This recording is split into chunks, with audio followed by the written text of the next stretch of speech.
Hello, my name is Brenton. As mentioned, I'm currently with Roblox. Previously, I was with Disney for a number of years, and I grew up playing sports. There we go. So a few months ago, during my performance review, my team lead asked me, what's the next step in my career? And I mentioned how I miss leading a team. I grew up playing sports, and as I said, really miss teaching and coaching. Partly I like the sound of my own voice, but also the breakthroughs and growth of mentoring a team.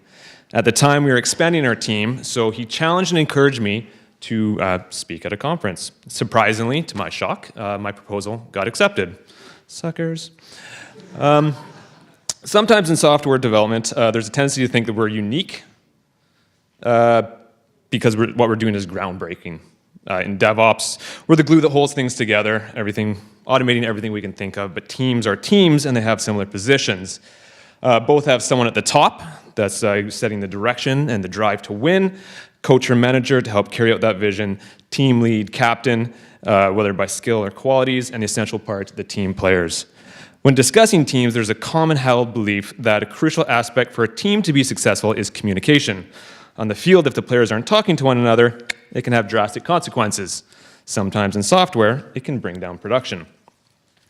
However, I would like to roll that back to a more foundational level of basic skill set and ability. Obviously, if you can't skate, hockey will be hard. If basketball doesn't go above the rim, you won't score. In software, if you can't code, you're probably going to have a hard time automating things. That's kind of a given and should be obvious.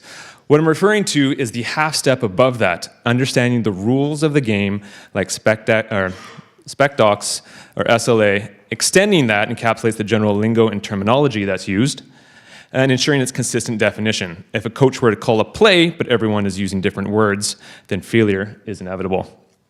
When I see a project begin to falter, I will quiz team members on their definition of certain seemingly obvious principles. My latest favorite is continuous integration. That has many different meanings depending on who you ask. So I have to wonder, how can a team even begin to communicate effectively if they're not using the same vocabulary? A helpful technique is to ensure that for every project, tech stack, or team, there exists an accompanying document for glossary and conventions. Okay, so your team is competent in their abilities, stick handling, passing, shooting, and they're productively communicating. Now you have to piece it all together into a game plan. Quite often, coaches will say, doing the simple things perfectly. This is because there's a tendency to overlook the obvious and easy things to go for the more complex challenges.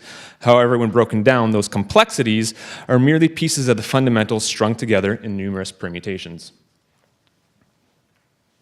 Aspects of DevOps are just that, taking the key skills from development and operations and putting them together.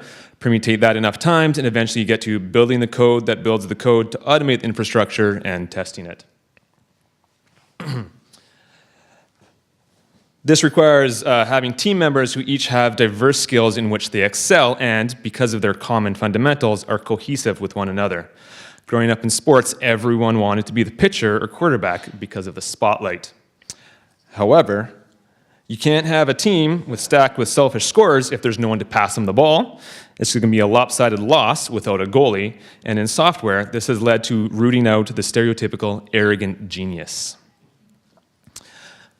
So a team hones their skills, develops a plan, communicates that plan, improves upon their skills, compounds the plan, the team continues to improve, and at the risk of going dizzy in circles, what's next?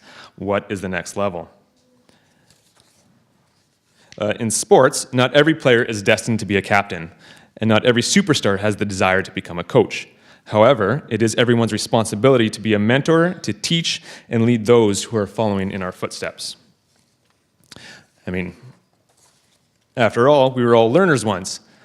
And while we might have been able to improve our core skills, maturity comes from the ability to read the court, anticipate plays, and respond appropriately to the changing action, each other's movements, and the opposition. Teaching can take on many forms, whether formalized as a team lead, a short lunch and learn to teach new technology, or actually answering questions rather than the classic RTFM. As a team, you should be asking, how am I improving, and who am I coaching?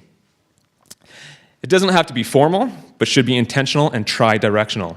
In addition to our peers and experience, there are those we should be teaching, as well as those who are coaching us, like when you're strongly encouraged to speak at a conference.